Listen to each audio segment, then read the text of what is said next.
নমস্কার, আপনাদের সবাইকে স্বাগত। আমি দেবাশিস চক্রবর্তী। আগামীকাল রথ, আর রথের জন্য প্রস্তুত হচ্ছে সারা ভারতবর্ষ, বিভিন্ন প্রান্ত।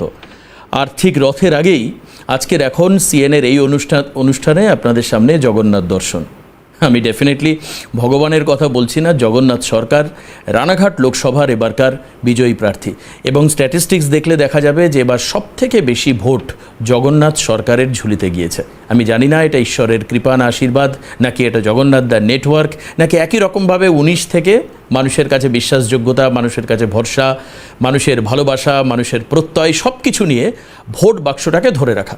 হ্যাঁ, তবে আমি অবশ্যই পরিচয় করে দেবো, জগন্নাথ সরকার আমাদের সঙ্গে লাইভ স্টুডিওতে উপস্থিত রয়েছেন। স্বাগত জগন্নাথ দা। নমস্কার। জগন্নাথ দা, স্ট্যাটিস্টিক্স বলছে 7,82,396। আমার যদি খুব ভুল না হয়, 2019-এ থেকে নিজে জগন্নাথ সরকারের কাছে নিজে জগন্নাথ সরকার হারলেন। সংখ্যাটা 857 ভোট, 19-এর থেকে কম। কিন্তু সেই স্ট্যাটিস্টিক্স দেখতে গেলে অন্য দিক থেকে এবার সবথেকে বেশি ভোট যদি বিজেপির কোনো সাংসদ পদপ্রার্থী পেয়ে থাকেন, সেটা হচ্ছে জগন্নাথ সরকার। Numerical figure 7,82,396। নিকটতম প্রতিদ্বন্দ্বীকে বেশ কয়েক %, মানে আপনার প্রাপ্ত ভোট পার্সেন্টেজ হচ্ছে 52, মুকুটমণি অধিকারী 38 সামথিং, অর্থাৎ প্রায় 14% ভোটের difference. It's a huge difference Jagannath দা।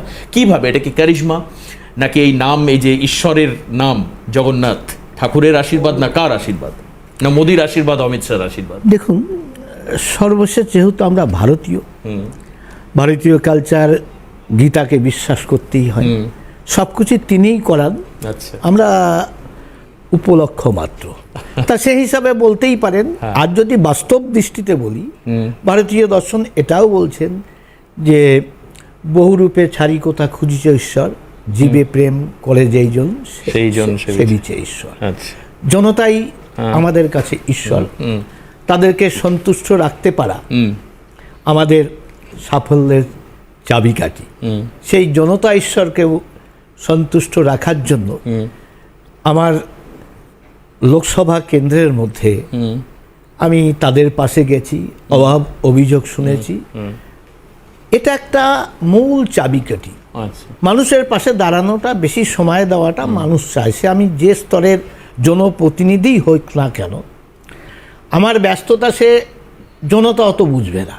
সে চায় আমি যাকে ভোট দিয়েছি সে আমাদের সুখে দুঃখে সবসময় পাশে দাঁড়ায়। না, কিন্তু জগন্নাথ, একটা লোকসভাতে 7টা বিধানসভার মানুষের কাছে, এতগুলো গ্রাম পঞ্চায়েতে মানুষের কাছে দাঁড়ানোটা কিন্তু রিয়েলি টাফ জব। সেটা কি করে করলেন? আমি এখানে থাকলে একদম মানুষের জন্য প্রতিদিন সকালবেলা যেমন জনতা দরবার বাড়িতে বসে, আবার ঠিক 10টা হোক 11টা যেভাবে প্রোগ্রাম সাজানো থাকে সারাদিন, একটা জেলাকে প্রায় পুরোটা না পারলেও একটা রাউন্ড দিয়ে আসে একটা রোড ধরে, এবং 3টে 4টে 5টা 6টা করে প্রতিদিন আমার প্রোগ্রাম থাকতো। মানুষের পাশে চলে যেতাম। আমার সাংগঠনিক অন্য জায়গায় যেহেতু দায়িত্ব ছিল না, সংগঠন মূলত দেখার জন্য, সেই কারণে আমি নিজের লোকসভায় আমি কাজটা করতে বেশি করে সময় পেয়েছি। তাই এটা আমার কাছে আশীর্বাদ স্বরূপই হয়েছে জনতা। কিন্তু এখানে একটা বিষয় দেখতে হবে জগন্নাথ দা, আপনি 2019-এর প্রেক্ষিতে সেই তুলনা করতে গেলে আপনি 857টি ভোট কম পেলেন। আমি যদি অন্যদিকে আদার হ্যান্ডে দেখি, কেন আমি এই পরিসংখ্যানটা দিচ্ছি, কারণ এটা নিয়ে এর মধ্যে মানে চর্চা হচ্ছে। অলোকেশ দাস, তিনি আপনার সিপিএম প্রতিদ্বন্দ্বী, তিনি পেলেন 1,23,810, যেটা 2019-এর থেকে প্রায় 97-23, প্রায় আপনার ধরুন 26,000 ভোট বেশি। তার মানে কি এবার ওই বামেদের যে ভোটটা রামে গেছিল, সেটা রাম থেকে সরে গিয়ে আবার বামে ফেরত আসলো আপনার লোকসভায়? এই রকম ব্যাপার হয়নি। এটা অতি কিছু বাস্তব কথা সংগঠনের অন্দরেই বলা উচিত। আচ্ছা, আমি দেখেছি বহু জায়গায়, বহু বুথে। না, মানে এখানে একটা কথা আছে জগন্নাথ, তার মানে বামেদের ভোট বাড়ার ক্ষেত্রে সংগঠনের গাফিলতি আছে কিছুটা আছে। আমি বুথওয়ারি রেজাল্ট বিশ্লেষণ করলে 19-এর সঙ্গে লোকসভার সঙ্গে এই লোকসভার 2024-এর ট্যালি করলেই দেখা যাবে যে আমরা যেখানে অনেক বেশি ভোট পেয়েছিলাম, বহু জায়গায় বেশ কিছু কম। কেন কম হতে পারে? মুকুটমণি অধিকারী আমাদের দল থেকে চলে যাওয়া, তার কিছু ফলোয়ার্স ছিল, এটা কারণ হতে পারে। আর ঠিক তেমনি আবার স্বাভাবিকভাবে অন্য জায়গায় বহু বুথে আমি দেখেছি যে আমি যেখানে জিতেছিলাম তার চাইতে অনেক বেশি ভোটও পেয়েছি, উল্টোটাও ঘটেছে। আচ্ছা, একাধিক এক আশ্চর্য ব্যাপার, এবারকার রেজাল্টটা বিশ্লেষণ করলে এটা সেই কারণটা কিছুটা ওপেন দরবারে বলাটা ঠিক নয়। দল ঊর্ধ্বতন যারা আছে কোনোদিন স্কোপ পেলে আমি তাদের কাছেই বলবো ব্যাপারটা। মানে আপনি এখনো বলতে পারেননি তাদের যে এই ফলাফলের পেছনে কারণটা সেই চর্চা এখনো সুযোগ আসেনি, এখনো সুযোগ আছে, হলে পরে আমি। আচ্ছা জগন্নাথ, আপনি কি বাস্তবভাবে মানবেন এই যে মুকুটমণি অধিকারী আপনি বললেন তার বেশ কিছু ফ্যান ফলোয়ার্স ছিল, মুকুটমণি অধিকারী আপনাদের দল ছেড়ে তৃণমূল কংগ্রেস, যারা আপনাদের সব থেকে বড় প্রতিদ্বন্দ্বী, সেই দলে চলে আসলেন, এতে বিজেপির লস হলো বলে আপনি মনে করছেন? কারণ আপনি একটু আগে বলেছেন তারও কিছু ফ্যান ফলোয়ার ছিল। এবার আপনি আমাকে একটু বলুন যে এই চলে যাওয়ার পেছনে কে দায়ী? কেন্দ্র, রাজ্যের সংগঠন, কেন্দ্রীয় সংগঠন? আমি বলব সংগঠনের জন্য, এর জন্য সংগঠন দায়ী নয়, তার লোভ লালসা এটা তার দায়ী, তার মানসিকতা। সে আসলে কোনোদিন ভারতীয় জনতা পার্টির সদস্যও ছিল না যখন লোকসভায় তার নামটা সিলেকশন হয়েছিল। এখন কোন অ্যাঙ্গেলে কোন দৃষ্টিকোণে বিভিন্ন কারণে তো প্রার্থী বাছাই হয়, যেভাবেই তিনি আসুন, তিনি বিজেপি কোনো করেননি। তার বাবা সিপিএম থেকে আমার হাত দিয়ে 6 মাস আগে পতাকা ধরিয়ে জয়েন করিয়েছিলাম। এবং তার ছেলে যে রাজনীতি করে কেউ কোনোদিন জানতো না, ডাক্তারি করে শুনেছিলাম, তার নাম কি তাও জানতাম না। মুকুটমণি অধিকারী ছেলে নামে এটা জানতাম না। নামটা শুনেও সবাই আশা করেছিল যে হয়তো এখানে জনপ্রিয়তায় আমার হাতেই সংগঠন, আসলে সার্ভেতে নাম ছিল, কর্মীরা আশা করেছিল আমার নামটাই হবে, কিন্তু দেখা গেল ডক্টর মুকুটমণি অধিকারী। নয়নমণি ছেলেও আছে মেয়েও আছে, সেম মুকুটমণি নামটা মানে মহিলার না ছেলের আমরা জানতাম না, বিজেপি তো দূরের কথা। যাই হোক, পরবর্তীকালে এনওসি না পাওয়ার জন্য তাকে দল, যেহেতু ডাক্তারি সেরেছেন, চাকরি সহানুভূতির সঙ্গে তাকে বিধায়ক বানিয়েছিল, এনওসি পাননি বলে মমতা ব্যানার্জি তাকে, তার সরকার তাকে এনওসি দেয়নি। আর সবচাইতে ওখানেই আমার একটা সাফল্যের বড় চাবিকাঠি। আমি দাঁড়ালাম, যেহেতু সেকেন্ড পার্সন হিসাবে আমার নাম ছিল। 15 দিনে যে সিটটা রানাঘাট লোকসভা, রাজ্যের কাছে ওটা 22-এর তালিকায় এনলিস্টেড ছিল না, ওটা জিততে পারবে না এরকম ধারণা ছিল। আমি নীরবে নিভৃতে বুথওয়ারি সংগঠনটা করেছিলাম, যার সাফল্য লোকসভায় এসে গেল। সমতল ভূমিতে 1 নম্বর স্থান, সারা বাংলার ক্ষেত্রে পাহাড়ি এলাকা ছেড়ে সবথেকে বেশি ভোট জগন্নাথ, দার্জিলিং আলিপুরদুয়ারের পর জগন্নাথ। না, উত্তরে তো খানিকটা আবার ভরাডুবিও হলো, মানে আমি যেটা দেখতে পেলাম। আচ্ছা, একটা কথা আমাকে জগন্নাথ একটু বলুন, কারণ আপনারা তো সংগঠক, তো কাজেই আপনাদের থেকে এই ধরনের টেকনিক্যাল কোশ্চেনগুলো জিজ্ঞেস করতে ইচ্ছে করে। টার্গেট দিলেন আপনারা 22, হ্যাঁ, বা তারও বেশি, এরকম বলেছিলেন, 22-এর থেকেও একটা বেশি, কিন্তু সেক্ষেত্রে 12তে এসে দাঁড়ালো। 10টা লোকসভা মানে প্রায় 70টা বিধানসভা আপনারা পিছিয়ে গেলেন। গতবারের রেজাল্ট থেকে 6টা লোকসভা হারালেন। ভোট পার্সেন্টেজ অলমোস্ট আমি বলবো প্রায় একই আছে, ভোট পার্সেন্টেজ একই রকম বিধানসভা নিরিখেও আছে। এই যে আসন সংখ্যা কমলো, এর তো দায় কাউকে একটা নিতে হবে, দায়িত্ব তো কাউকে একটা নিতে হবে। এই দায়িত্ব কাকে দেবেন বা কাকে দিতে চাইবেন একজন অন্ততপক্ষে সংগঠক হিসাবে? আমি নেতা সাংসদ কিচ্ছু বলছি না। দেখুন, সংগঠক হিসাবে আমিও বলবো, যেহেতু আমি রাজ্যের একজন পদাধিকারী, আমারও দায়িত্ব আছে বলতে গেলে। আর কারণ সংগঠন আমরা হয়তো সারা রাজ্যে সেইভাবে করতে পারিনি। আপনি তো জিতলেন, এখন আপনি আমি আমার জায়গাটার উপর জোর দিয়েছিলাম, আমি জিতেছি। 1% বা 2% ভোটে অনেক ক্যারি করতে পারে। আমার মনে হয়েছে এবার আমরা আরো কয়েক % ভোট বেশি পেতে পারতাম।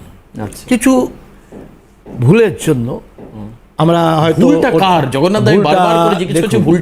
এটা সবসময় বলা যায় না, অনুভব করা যায় না। আমরা বলবো আমরা, এটা কি সুকান্ত মজুমদারের ভুল না শুভেন্দু অধিকারীর ভুল? আমরা ডিটেলস বুঝতে পারিনি, এই অ্যাঙ্গেলে আমাদের লোকসানটা হবে। আচ্ছা, আমি ধরে নেবো সেটা সার্বিকই আমি ধরবো, আমি কাউকে না, দোষারোপের জন্য এখানে আসিনি। না, আমি কারণ আমি জগন্নাথ আরেকটা কথা জিজ্ঞেস করি, এত মানুষ বিজেপিকে ভালোবাসে, জগন্নাথ সরকারকে বাসে, বিজেপির নেতাদেরও বাসে, এবার তাদের কাছে একটা ডিসঅ্যাপয়েন্টিং ব্যাপার হচ্ছে যে বিজেপি প্রত্যেকবার এতগুলো করে টার্গেট দিচ্ছে, কিন্তু সেই টার্গেট তারা অ্যাচিভ করতে পারছে না। পশ্চিমবঙ্গে ক্ষমতা তো অনেক দূরস্থ। শুভেন্দু অধিকারীর একটি কথা আমার খুব মনে আছে যে এতগুলো আসন পেলে আমরা বিধানসভা ভেঙে দিতে পারি। এই যে ডেসপারেটনেস, সামহাউ ইট ওয়াজ রিভিলড। তো এই ক্ষেত্রে কি মনে হয় যে এই ধরনের এতটা ওভার কনফিডেন্স, আপনাদের কেন্দ্রীয় নেতারা এসে বলছে আপকে বার 400 পার, এই যে ওভার কনফিডেন্স, এটা কনফিডেন্স ভালো, বাট রাজনৈতিক যুদ্ধের পলিসি হিসাবে নিন না কেন, স্ট্র্যাটেজি, যে অপরপক্ষকে দমকে দেওয়া, ভয় পাইয়ে দেওয়া, কথাবার্তা। কেউ ভয় তো পেল না। দেখুন, সে তার মতো লড়াই দেবে আত্মরক্ষার জন্য। আচ্ছা, যার যার পলিসি আলাদা। কেউ ওপেনলি বেশি দপকাতে চায়, কেউ ভেতরে কাজ করে যায়। কে কোন পদ্ধতি যাবে, লাস্ট সাফল্য যার জনতা জনার্দন সমর্থন করে। আর এখানে তো অনেক কিছু ঘটে গেছে। আমি বলছি যে ভুয়ো ভোটার বহু ছিল, এরা সেই পলিসিটাকে গ্রহণ করেছিল তৃণমূল কংগ্রেস, আমরা সেটাকে বুঝতে পারিনি, তার মোকাবেলা করতে পারিনি। এই কারণে অ্যাকচুয়ালি যদি বলেন জনতার রায় তৃণমূল কংগ্রেসের পক্ষে নয়, তাও এটা হয়ে গেছে। কারণ কিছু কিছু ক্ষেত্রে যে আমাদের ভুল আমরা দেখতে পেলাম, যেমন একটা দুটো কি ভুল বলা যাবে যে এটা দলের ভুল হয়েছে? আমি সেইটাই বলছি। এখানে কেন্দ্রীয় বাহিনী যারা, আচ্ছা, তারা, আমি 2006-এর ভোট, আমি তো একজন শিক্ষক হিসাবে কমসে কম 12 থেকে 15 বার নির্বাচনী প্রিসাইডিং অফিসার হিসাবে গেছি। একবারই 2006-এ ফার্স্ট পোলিং, সমস্ত কাজটাই আমাদের করতে হয়েছিল, শিক্ষকদের প্রিসাইডিং করেননি। কেজেরাও টিএন সেশনের সময় এখানকার কমিশনার হিসাবে, বাংলার অবজারভার হিসাবে এসেছিলেন। তিনি যেভাবে নির্বাচন করিয়েছিলেন, একজন সেন্ট্রাল ফোর্স জানলা বরাবর পুরো নজরদারি করতো ভেতরে, যাতে কোনো মতেই কোনো রকম মস্তানি, কোনো রকম প্রভাবিত কোনো ভোটারকে না করতে পারে, একজন কনস্ট্যান্ট দাঁড়িয়েছিল। আর ভোটার লাইনে আরেকজন সেন্ট্রাল সিকিউরিটি ছিল, তার কাজ ছিল ভোটার লিস্টের সিরিয়াল এবং তার পরিচয়পত্র আছে কিনা দেখা, অর্থাৎ কোনো মতেই ভুয়ো ভোটার না দিতে পারে। বোরখা থাকলেও তার মুখটা দেখে নেবে, এটা করেছিল। তার ফলে সঠিক নির্বাচন কমিশন সঠিক ভোটের জন্য যে কোনো পদ্ধতি প্রয়োগ করতে পারে। আমি সেন্ট্রাল সিকিউরিটিকে এটা দেখেছিলাম।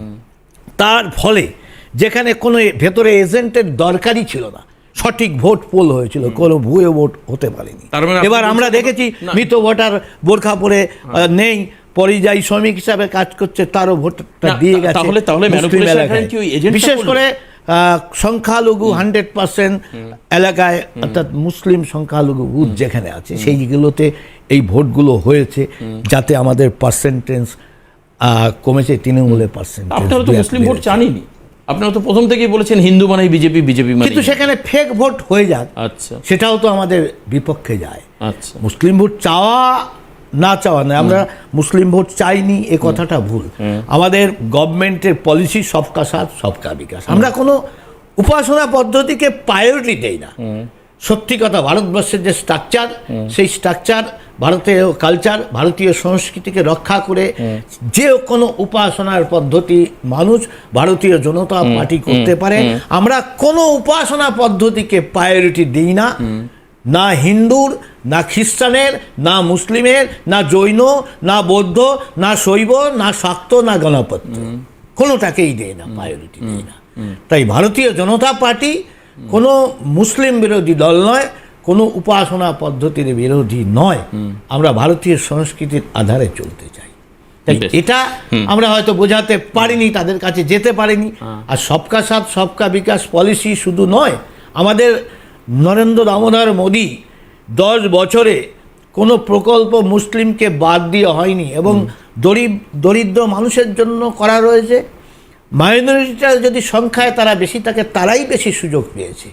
আপনাদের এখানে একটা সোশ্যাল মিডিয়ায় সর্বত্র ছড়িয়েছে যে 23,000 সামথিং ভোট, সেখানে আমরা একটা ভোটও পাইনি, যাতে যেখানে আমরা মোদিজির প্রধানমন্ত্রী আবাস যোজনার 532টা ঘর দেওয়া হয়েছে। আচ্ছা, বেশ, এই ধরনের আমরা তাদেরকে মিসকমিউনিকেশন হয়েছে এটা দলের। এবার এটা কেন্দ্রীয় নেতৃত্বের ডিফল্ট নাকি রাজ্য নেতৃত্বের ডিফল্ট, এটা হয়তোবা জগন্নাথ দাসকে স্টুডিওতে বলতে পারবেন না, তবে দোষ ত্রুটি কিছু হয়েছে যার জন্য আসন সংখ্যা কমেছে, এই হচ্ছে বিষয়। আমি একটা বিরতি নেব, বিরতির পর ফিরে রাজ্যের বর্তমান যে পরিস্থিতি চলছে রাজ্যের বিভিন্ন জায়গায়, যেভাবে মব লিঞ্চিং হচ্ছে, হত্যা হচ্ছে, গণপিটুনি দেওয়া হচ্ছে, জেসিবির মতো নেতার, আমি তো একদম চাঁচলের প্রসঙ্গ আনবই জগন্নাথের কাছে জিজ্ঞেস করতে, এই যে পরিস্থিতি তৈরি হচ্ছে এর জন্য মানে আপনি কাকে দায়ী করবেন বা আপনারা কি করবেন? অ্যাটলিস্ট আপনারা সাংসদ, এই রাজ্যের 12 জন সাংসদ আপনারা দিল্লিতে যাচ্ছে, দলের সংগঠন কীরকমভাবে কাজ করছে, এটা সবচেয়ে বড় প্রশ্ন। তার উপরে নির্ভর করে যে ভোটের ক্ষেত্রে মেকানিজম, অর্থাৎ ভোট মেকানিজম, কোনো রাজনৈতিক দল কিভাবে বিভিন্ন জায়গায় তার বিস্তার লাভ করবে। কিন্তু এই যে ধর্ম নিয়ে কিছুক্ষণ আগে জগন্নাথদা বললেন যে সবকি সাথ সবকা বিকাশ, সবার জন্য। আজকে আমি একটু দেখাই, জগন্নাথদাকেও দেখাই, আপনাদেরকেও দেখাই, আমি স্পেসিফিক এই জায়গাটা নিয়ে জিজ্ঞেস করব। ফিরহাদ হাকিম একটা মন্তব্য করেছেন, এমনি রাজনীতির মহলে ঝড় উঠেছে। ফিরহাদ হাকিম শুধুমাত্র মানে মমতা বন্দ্যোপাধ্যায়ের খুব কাছের লোক নয়, কলকাতার মেয়র, গুরুত্বপূর্ণ স্থানে রয়েছেন, মন্ত্রী রাজ্যের, তো কাজেই খুব গুরুত্বপূর্ণ ভূমিকা। তিনি কি বলছেন একবার একটু শোনাই টিভি স্ক্রিনে আপনাদের সবার সামনে, শুনুন।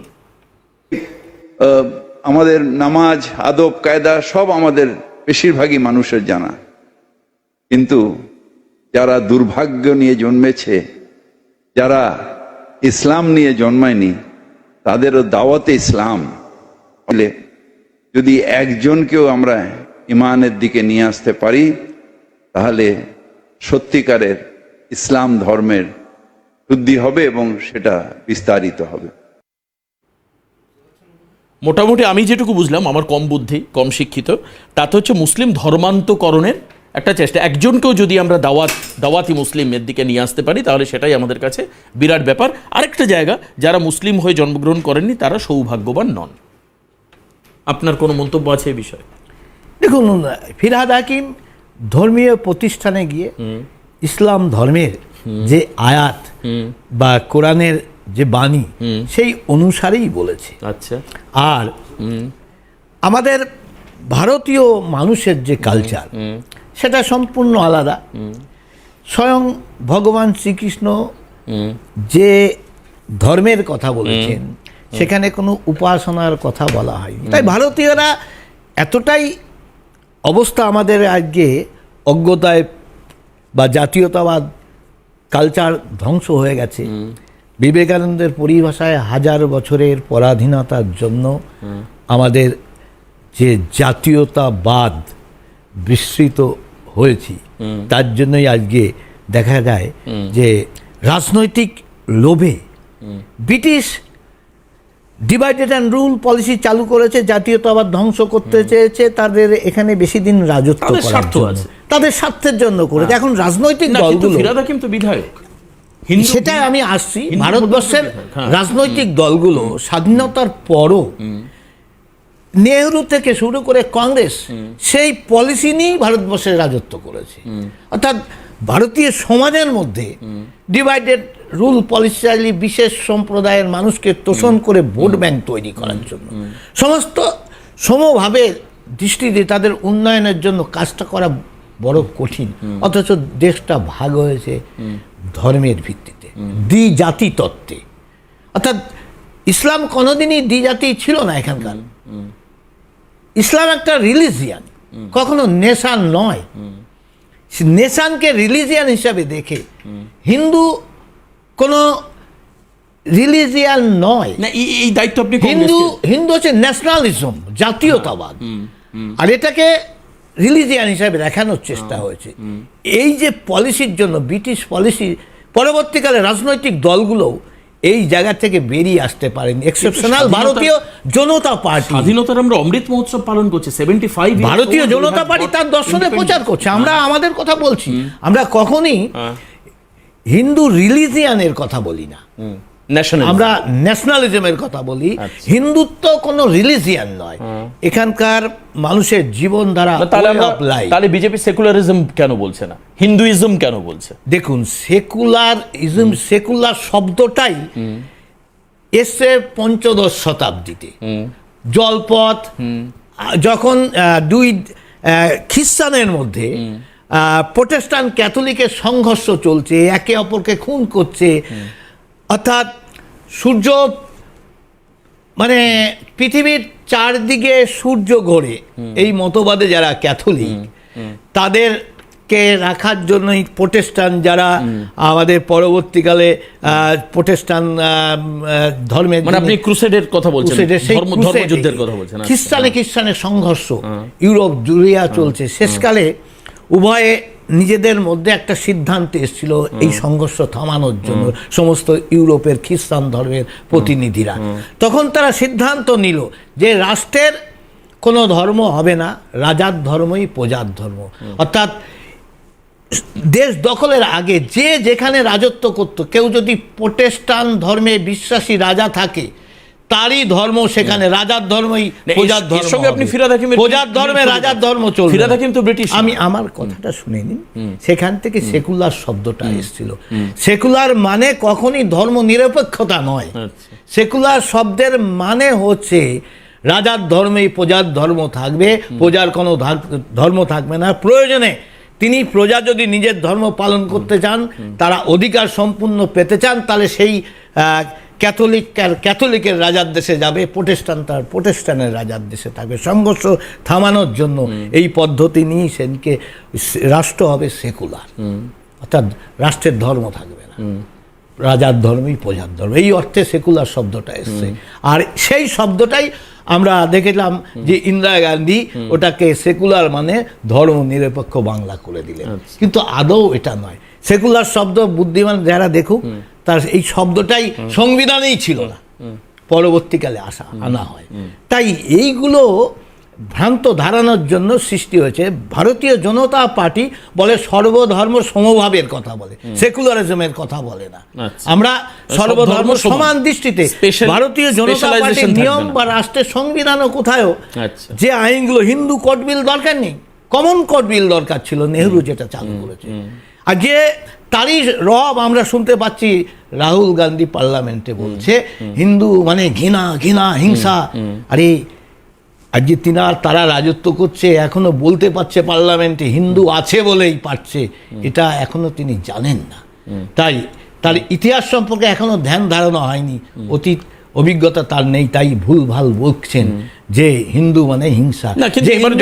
আমি আপনার কথাই মনে পড়লো, বেদ থেকে উপনিষদ, গীতা, ভাগবত, আপনি কোথায় উপাসনার পদ্ধতি বলেনি, আমাদের একটা ধর্মগ্রন্থ কোনো রিলিজিয়ানের কথা বলেনি যে একটা রিলিজিয়ানকে টিকিয়ে রাখতে হবে। না, আমরা রিলিজিয়ানের কথা বলি না, আমরা কর্তব্য, ধর্ম, ওয়ে অফ লাইফ, সংস্কৃতির কথা বুঝতে পেরে। না, এবার 240টা আসন আপনাদের বিজেপিদের, এবং এলআই যারা তাদের আরও ধরে নিন প্রায় 300-র কাছে আসন, এলআই মানে এনডিএ। এবার আমি দেখলাম যেটা, যে বিরোধীরা কিন্তু অনেক বেশি আক্রমণাত্মক, মানে আমি যখন জবাবি ভাষণ দেখেছি, প্রধানমন্ত্রী লোকসভায় বলতে উঠেছেন, কন্টিনিউয়াসলি শোরগোল চলছে। আপনি ছিলেন প্রথম অধিবেশনে, মানে এই যে জায়গাটা, বিরোধীরা মনে একটু মানে ফর্মড, আগে যেটা একটু মানে স্ক্যাটার্ড ওয়েতে ছিল, এবার মনে হচ্ছে তারা খানিকটা অ্যাসেম্বলড। কি মনে হলো আপনার লোকসভায় থেকে? অ্যাসেম্বল কিছু নেই, দেখুন যে যার স্বার্থে লড়ছে, জাতীয় স্বার্থে কেউ লড়ছে না। আচ্ছা, আজকে কয়েকটা রাজ্যে বেশি নয়, দেখুন সর্বভারতীয় ফল যদি বিশ্লেষণ করেন, ফলের টেন্ডেন্সি কিন্তু ভারতীয় জনতা পার্টির প্রতিই আছে, কিন্তু 2-3টি রাজ্যতে আমরা সেইভাবে সাফল্য পাইনি, তার জন্য কিছুটা ডাউন হয়েছে মাত্র। আপনি যদি দেখেন 4টে বিধানসভায় আমরা রেজাল্ট সুন্দর করলাম, সবগুলোতেই আমাদের কত ভালো, অর্থাৎ রাজ্যওয়ারি ফল কয়েকদিন আগে একই সঙ্গে সব ভোট হলো, তাতে দেখুন বিধানসভাতে আমরা কত সাফল্য পেলাম। এবং বহু রাজ্যে, কেরলের মতো জায়গায় আমরা সিট পেয়েছি, যা ছিল না। কর্ণাটকে দারুণ রেজাল্ট। আজকে সমস্ত উত্তর পূর্বাঞ্চলে আমাদের রেজাল্ট খুব ভালো। আমরা উত্তরপ্রদেশে ফল করেছে, মহারাষ্ট্রে, আর বাংলায় যেটা আশা করেছিলাম আমরা ঠিক, গণনার ক্ষেত্রেও কিছু গন্ডগোল হয়েছে, ভোটিংয়ের ক্ষেত্রেও কিছু গন্ডগোল হয়েছে, জনতা আমাদের সঙ্গেই আছে। সেই জন্য আমি ভাবছি না এটা সাময়িক যে সাফল্য তৃণমূল দেখাচ্ছে, তার পলিসি 26-এর আগে 26-এ অবশ্যই সম্ভব। এখান থেকে তৃণমূলকে নিশ্চিহ্ন করা সম্ভব। নিশ্চিহ্ন না হলেও ক্ষমতা থেকে সরলেই আর তাদের চিহ্ন থাকবে না, কিন্তু আমার কথা হচ্ছে এই যে বাংলা বিজেপি যেটা বলবে, কেন্দ্রীয় বিজেপি সেটা কি শুনবে, নাকি দেখা যাবে যে মেদিনীপুরে যে দাঁড়িয়ে জিতেছিল তাকে সেখান থেকে সরিয়ে দুর্গাপুরে দাঁড় করিয়ে দেবে, বা জগন্নাথবাবু দেখলো রানাঘাটে দাঁড়িয়ে জিতেছে, এবার মনে হলো না জগন্নাথবাবু যেহেতু উইনিং দুবারের ক্যান্ডিডেট, একটু কোচবিহারে টেস্ট করে দেখি, এরকম যদি মনে হয় তখন কি হবে? দেখুন দল সব মানে আমি লোকসভার বলছি 26-এ, যদিও আপনার কোনো ব্যাপার না, আপনি তো তখনও সাংসদই থাকবেন। আপনি যে কথাটা বলেছেন হয়তো সেখানে কিছু একটা গন্ডগোল আমাদের হয়েছে, আর সর্বোপরি যেটা আপনি বলছেন আসলে রাজনীতিতে অসম্ভব বলে কিছু হয় না, সবই সম্ভব। তাই আজকে মমতা ব্যানার্জি যেভাবেই কিছু সাফল্য তিনি পেয়েছেন, সে বৈধ অবৈধভাবে, আমরা তাকে প্রোটেক্ট করতে পারিনি, আমরা প্রতিরোধ করতে পারিনি, তিনি সাফল্য ছিনিয়ে নিয়েছেন। আর এখানকার বাংলার যে ভোট সর্বত্র আপনি দেখুন যে পঞ্চায়েত ভোট কিভাবে অত্যাচার এবং কাউন্টিং রেজাল্ট, আমার লোকসভার মধ্যে একটি পঞ্চায়েতকে যেখানে 23টা টোটাল সিট, 12টা বিজেপি জিতে গেছে বলে সেই অঞ্চলটাও ছিনিয়ে নিতে হবে, তৃণমূলকে 12টা জিতিয়ে দিলেন। ওদিকে 12টা জিতলো, বোর্ড গঠনের সময় বিডিওকে দিয়ে তৃণমূলকে বোর্ড গঠন করা, সেটা দেখছিলাম সৌমিত্র খার ক্ষেত্রে এইরকম সার্টিফিকেট দেওয়া এবং হারার পর জেতা সার্টিফিকেট, জেতা মানুষকে সার্টিফিকেট না দিয়ে বের করে দেওয়া। এটা বাংলার পুলিশ প্রশাসন শুধু নয়, সিভিল যারা তারাও জড়িত আছে, তারা প্রেসারে হোক তাদের মোকাবেলা করার জন্য। দেখুন যে যেমন আচরণ করে, রাজনীতি হচ্ছে কাউন্টার, তার পাল্টা তাকে প্রতিরোধ করতে গেলে তার কাউন্টারটা দরকার, যথারীতি কাউন্টার এখানে আমরা হয়তো করতে পারিনি। আর বাংলার নিজস্ব একটা ভাবনা আছে, ভারতবর্ষের সঙ্গে অন্য জায়গা তুলনা করলে ভারতের কথা, বাংলার ভাবনা আগাগোড়া, সেই ভাবনার কথা না আমি বুঝতে পেরেছি। তাহলে মোগল যুগেও বাংলার একটা নিজস্বতা ছিল, 100 ছিল। আমি আমার কথা হচ্ছে বাংলা, গোপালকৃষ্ণ গোখলের কথা, what Bengal things today, India things tomorrow, we all know everything, এই ব্যাপারটা আমরা জানি। কিন্তু আমার কথা আজকে জগন্নাথ সরকার বাঙালির সেন্টিমেন্ট নিয়ে যেটা বুঝতে পারবেন, এটা কি অমিত মালব্য বুঝতে পারবেন, বা এটাকে অমিত শাহ বুঝতে পারবেন, বা দিল্লি লিডাররা বুঝতে পারবেন? আমার কথা এই যে জগন্নাথ সরকারের মতো যারা পোটেনশিয়াল ক্যান্ডিডেট, পোটেনশিয়াল মানে যারা দুবার জিতেছে, এবারও প্রায় 8 লাখের কাছে ভোট, এদের তো মন্ত্রিত্ব দেওয়া উচিত ছিল দাদা। এটাও তো আমার মনে হয় যে you deserve, definitely, I am not pampering you, but you deserve. দেখুন এটা তো দল কাকে কখন কিভাবে ব্যবহার করে দলের কাছে, না তাহলে বাংলা সেন্টিমেন্ট আমি বুঝলাম কোথায়। আমি প্রতিমন্ত্রী দিলাম সুকান্ত মজুমদারকে, আমি কই একটা মেন মন্ত্রী দিতে পারলাম না বাংলাকে, একটা আসল মন্ত্রী দিতে পারলাম না। দেখুন বাংলার মানুষের মধ্যে এইসব প্রশ্ন তো জোর করে কাউকে বন্ধ করা যায় না, আবেগ থাকতেই পারে, কিন্তু দলের কাছে তার একটা নিজস্ব পলিসি থাকে, সেই পলিসি অনুসারে দল চলে। আমাকে কিভাবে কখন ব্যবহার করবে এটা আমার ঊর্ধ্বতন কর্তৃপক্ষই বলবে। না আমার কথা হচ্ছে প্রধানমন্ত্রী বলছেন যে বাংলা এবার দৃষ্টান্তমূলক রেজাল্ট করবে এবার, আর তারপর আমি যখন বাংলাকে আমি মন্ত্রিত্ব দেব তখন আমি আধা মন্ত্রী দেব, এটা কি ঠিক? উনি বলছেন, উনি প্রেস, আমি বলছি না দাদা, প্রধানমন্ত্রী মোদী বলছেন, অমিত শাহ বলছেন যে বাংলা আপ जो करके दिखाएगा वो आप ইতিহাস কি পান্নো মে লিখা रहेगा, সব কিছু বলছে। কিন্তু যখন বাংলাকে মন্ত্রিত্ব দিচ্ছে যখন হাফ মন্ত্রী, বা না দিলেই ভালো, এরকম একটা ব্যাপার আর কি। দেখুন রাইট, আপনাদের দৃষ্টি এটা সাংবাদিক হিসাবে আপনি কোশ্চেন রাখতেই, না মানুষের, সাধারণ মানুষও এক প্রশ্ন করবে, আপনার কনস্টিটিউয়েন্সির লোক বলবে এটা যে জগন্নাথ বাবু আপনি 8 লাখ ভোট পেলেন, আপনার তো মন্ত্রিত্ব পাওয়া উচিত ছিল। দেখুন সবসময় কি হয় না, আমরা বা জনতা যে ভাবি, বা আমি সংগঠকের মধ্যে অনেকে যেটা ভাবি, আমার ঊর্ধ্বতন কর্তৃপক্ষ অন্য দৃষ্টিতে আরো হয়তো বেশি দূরত্ব নিয়ে দেখে, তাই তাদের সঙ্গে আমাদের পার্থক্য দেখতে পায় না। যেমন আমরা ভেবেছিলাম যেমন সারদা নারদা কেস হলো, তখন আমরা ভাবলাম সঙ্গে সঙ্গে কেন হচ্ছে না, ফেলে দেওয়া হচ্ছে না সরকারকে। আরে সেটা নিলে শূন্যস্থান পূরণের জন্য কে আসবে সেই বাতাবরণটা আমার আছে কিনা, এটাও তো একটা ব্যাপার। আমাকে কখন মন্ত্রী দেবে না কাকে পূর্ণ মন্ত্রী দেবে কি অর্ধমন্ত্রী দেবে, যারা আমাদের দলের পলিসি মেকার তারা ভালো বুঝবে। তাই দল বা আমার কর্মী জনতা তাদের প্রশ্ন রাখতেই পারে, সাংবাদিক প্রশ্ন রাখতে পারে, তার বেঙ্গলি সেন্টিমেন্ট জাগ্রত করতে পারে। মমতা ব্যানার্জিও রেখেছিল যে বহিরাগত, তিনি আবার বহিরাগতকে তার খেলাফ করে তিনি আবার জনপ্রিয়তা দুজনকে দিয়ে। আজকে Jagannath Sarkar, you are dedicated to the party.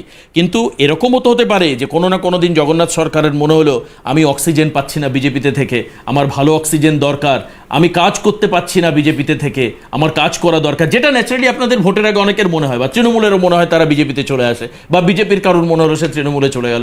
এখন যদি আমি মুকুটমণি অধিকারীর ইন্টারভিউ করতাম, সে বলতো আমি কাজ করতে পারছি না তাই আমি তৃণমূলে চলে গেলাম। হ্যাঁ, যে যার মতো উত্তর খোঁজে। ঠিকই, এগুলো থাকবে, এগুলো শেষ নেই, এগুলো শেষ নেই থাকবে, কিন্তু এগুলো নিয়ে দলকে ভাবতে হবে, হাইকমান্ডকে ভাবতে হবে। আমার মনে এগুলো চিন্তা না করলে জগন্নাথ সরকারের মতো ডেডিকেটেড লোকের আগামী দিনে বলতেও পারে আমার অক্সিজেনের অভাব হচ্ছে, আমি ভালো অক্সিজেন নেওয়ার জন্য অন্য পার্টিতে না হয় আমি দার্জিলিং বা পাহাড়ে ঘুরে আসি। আমার এবার আপনি আসুন হচ্ছে হামিদুর রহমান চোপড়ার বিধায়ক, তিনি বলেই ফেললেন যে এই রাস্তার মধ্যে, মানে জগন্নাথ দেব কান্ট ইমাজিন, যে ছবিটা আমি জানি না এখন দেখানো সম্ভব হবে কিনা, রাস্তার মধ্যে চোপড়াতে এই জেসিবি বলে একটি ছেলে যার নাম, সে রাস্তার মধ্যে মানুষদেরকে ধরে পিটাচ্ছে। আমি যদি একবার দেখাই ছবিটা, জগন্নাথ দেব একবার দেখুন, যদিও সবাই আমরা দেখেছি। এই দেখুন, এই যে ছবি, অমানবিক ছবি, এ তৃণমূল কংগ্রেসের ছত্রছায়া আছে বলে আমরা জেনেছি। জয়ন্ত রায় আড়িয়াদহের ক্ষেত্রে সে তৃণমূল কংগ্রেসের ছত্রছায়া রয়েছে দেখেছি। কয়েকদিন আগে দেখেছি অজয় মণ্ডল, তার ব্যবসায়ী একজন, তার গাড়িতে গুলি চলেছে। কলকাতার মির্জা গালিব স্ট্রিট, সেখানে গুলি চলেছে। মানে ক্রমাগতই এই সন্ত্রাসের ছবি আমরা রাজ্যে কন্টিনিউ দেখতে পাচ্ছি। আমি কিন্তু ভোট পরবর্তী হিংসাতে আসছিই না। এই যে সন্ত্রাসীরা, এই যে বাহুবলীরা, যাদেরকে নিয়ে আমরা প্রোগ্রাম করেছি, এই বাহুবলীদের জন্য আপনাদের অবস্থান কি হবে? এবং আরেকটা কথা বলি, যে কংগ্রেস বারবার করে মণিপুর নিয়ে চিৎকার করে, কিন্তু এখানেও তো কামদুনি হয়েছে। তারা বলে না যদিও এটা তাদের ইস্যু, আপনারা বলবেন এদের কথাই, বাংলার মা বোনেদের কথা। দেখুন, এটা একটা বাস্তব চিত্র। কিছু আমরা কথা শুনি, প্রবাদ, যে সাপ নিয়ে খেলা করে সাপের হাতেই তার মৃত্যু হয়। ঠিক তেমনি যে যে ধরনের রাজনীতি করে তাকে সেইভাবেই শেষ হতে হয়। আজকে মমতা ব্যানার্জি, আরো একটা প্রবাদ আছে, বাঘের পিঠে ওঠা সহজ, নামা সহজ নয়, নামতে গেলে বাঘেই খেয়ে নেয়। তা আজকে রাজনীতির ক্ষেত্রেও এটা প্রবাদ নয়, এটা বাস্তব। মমতা ব্যানার্জি যে লাইনে বাংলাকে নিয়ে যাচ্ছে, আজকে আগামী দিন তাকেই শেষ হতে হবে। কারণ আমি যদি মার্ক্সের ভাষায় সেই সর্বহারাদের উদ্দেশ্যে বলছেন যে তারা নিজেরাই ওই যারা ধনপতি পুঁজিপতি, তারা নিজেরাই তার নিজের কবর খুঁজছে। তাই রাজনীতির যে তোষামদের রাজনীতি, ভোট ব্যাংকের রাজনীতি, পাওয়ারের রাজনীতি করতে গিয়ে মমতা ব্যানার্জি, তৃণমূল কংগ্রেস, আগে বামেরাও একই পথে ছিল, তারাও বাইরে কিছু নয়, একমাত্র যদি বাংলার উন্নয়ন করার চেষ্টা করেছিলেন বিধান রায়। আর বাদ বাকি বাঙালিকে শেষ করা হয়েছে। সিপিএম আমলেও শেষের দিকে অধঃপতন ঘটানো হয়েছে, তৃণমূল তো একদম ডুবিয়ে ছেড়েছে প্রায়, এখন তাকে গ্রাস করে নিচ্ছে এই রকম বিশৃঙ্খল দল। এটা বিক্ষিপ্ত কোনো ঘটনা নয়। নৌকা কি গেল, এর পেছনে বাঁচবে কি করে মানুষ? এই ডুবন্ত মানুষ বাঁচবে কি করে? দেখুন, ইঁদুরগুলো তো এক নৌকা থেকে আরেক নৌকায় লাফালাফি করছে। এটা তো বাস্তব। ডুবন্ত নৌকা থেকে ভাসন্ত নৌকায় চলে যাচ্ছে। সত্যি আমরা যদি বলি বাঙালি বা বাঙালিত্ব, বাংলার কালচার, ভাবনা চিন্তার জগতে আমরা অনেক পিছিয়ে গেছি এখান থেকে। তবে অসম্ভব বলে কিছু না, অসম্ভব ভাবে কিছু নেই। বাঙালি, আমি মনে করি বুদ্ধি তাদের এখনো প্রখর, তীক্ষ্ণতা দিয়ে বাঙালি এগিয়ে যাবে একদম। জগন্নাথ, আমার বিশ্বাস নেই একদম তাই। জগন্নাথ দা, আপনি ভালোভাবে আপনার সংসদীয় কার্যকলাপ চালান। আপনাকে যখন ওই সংসদ ভবনে দেখি আমাদেরও ভালো লাগে যে একজন আদ্যন্ত বাঙালি সংসদ ভবনে। তবে আবারও বলি যে একটু মন্ত্রিত্বের জায়গাটা দিলে কি হয়, মানে এই জগন্নাথ দার মতো মানুষেরা এরা একদম মাঠে নেমে কাজ করতে পারবেন, আমার যেটা মনে হয়। আমি আবারও বলছি, যাই হোক, সেটা কেন্দ্রীয় নেতৃত্ব ভাববেন। তবে এই বাংলার মানে অপদস্থতার বিষয়ে জগন্নাথদার আগামী দিনে কথা বলবেন, এটা আমার বিশ্বাস। আজকে এই পর্যন্তই রাখছি। সবাই ভালো থাকবেন, সবাই সুস্থ থাকবেন। সরাসরি জগন্নাথ সরকার এখানেই শেষ করছি। নমস্কার।